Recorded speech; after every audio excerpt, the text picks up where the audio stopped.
Thrown out at 18, now they're begging me to fund their twins' education. My name is Jake, and this is the story of how I was kicked out of my home at 18 so my mom, Evelyn, and her husband, Mark, could focus on raising their twins. Now, after years of treating me like a burden, they've come crawling back, desperate for my help to fund the twins' college education. The beginning of the rift. My mom, Evelyn, had me when she was just 20. My biological father, Tyler, was gone before I was even born. He and my mom had only been dating for a few months when she got pregnant. Their breakup was nasty.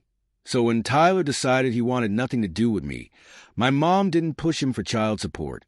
I was raised primarily by Evelyn, with a lot of help from my grandparents, who did everything they could to make sure I had a decent life. As I grew up, Evelyn had a string of boyfriends until she met Mark, a former co-worker, when I was about 8 years old. After 3 years of dating, they got married. Mark and I were never close. We didn't argue, but there wasn't any warmth between us. He treated me like I was a tenant rather than a member of the family. When Evelyn became pregnant with twins, the entire household was overjoyed, myself included. I assumed we'd be a happy, united family. But looking back, I was naive. I should have known what was coming. Abandoned at 18, after the twins, Noah and Emily, were born, Evelyn and Mark began to distance themselves from me. I told myself it was temporary, that they were just overwhelmed with 2 newborns. But one evening, 6 months later, they sat me down for a talk that would change everything. They claimed their finances were stretched too thin, and they couldn't afford to support me anymore. I had just turned 18, which meant they were no longer legally obligated to provide for me. They framed it as a financial decision, but I knew better. With both of them working well-paying jobs as web developers, money was never the issue. They wanted me gone. I pleaded, offering to get a job and contribute to the household. But Evelyn shut me down, saying they needed to save their resources for Noah and Emily, children who deserved it more than I did. That word deserved cut me like a knife. I packed my things and moved in with my grandparents that same night. Evelyn and Mark didn't even offer guidance or support on where I should go next. It was clear they didn't care. Years of struggle. Living with my grandparents wasn't easy. They were elderly and couldn't support me financially. I had to take a part-time job and scrape by while applying for college. Evelyn and Mark refused to co-sign my student loans, claiming their money was reserved for the twins' future.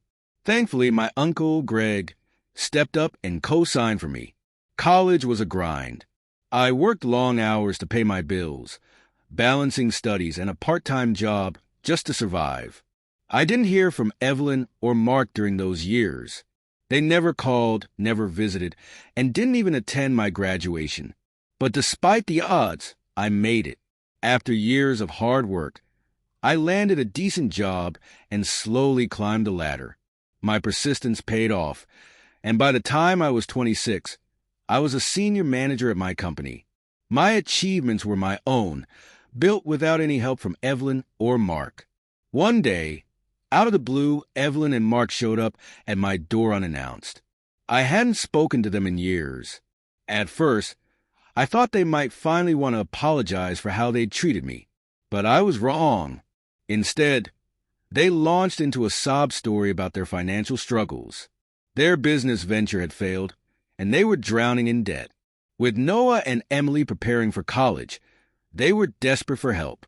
Evelyn had somehow learned about my promotion and assumed I'd be willing to fund the twins' education. I was floored. They had the audacity to act like they were doing me a favor, presenting this as an opportunity to make amends for leaving them behind. I shut them down immediately. I reminded them that when I needed help with college, they turned their backs on me. They made it crystal clear back then that Noah and Emily mattered more to them, and I wasn't going to forget that.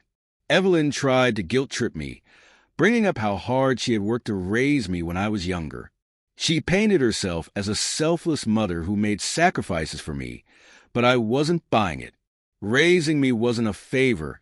It was her responsibility. When I refused to give in, Evelyn became angry, accusing me of being selfish. She even claimed I was just as bad as she was. That's when I told them to leave my house. Evelyn didn't stop there. She began flooding my email inbox with messages, alternating between guilt trips and outright demands. She even showed up at my workplace, attempting to cause a scene. Thankfully, I wasn't there that day, and my co-workers handled the situation. The final straw came when she ambushed me outside my home. She screamed, lashed out, and physically attacked me. Luckily, my neighbors intervened and called the police. I pressed charges against her, and now I'm pursuing a restraining order. This whole ordeal has shown me how far Evelyn and Mark are willing to go to manipulate me. They don't care about rebuilding our relationship. They only care about what I can give them. I don't regret cutting them off. They made their choice years ago when they abandoned me for their real family. Now, it's time for them to deal with the consequences of those choices. As for me, I'm moving forward. I've worked too hard to let them drag me back into their mess.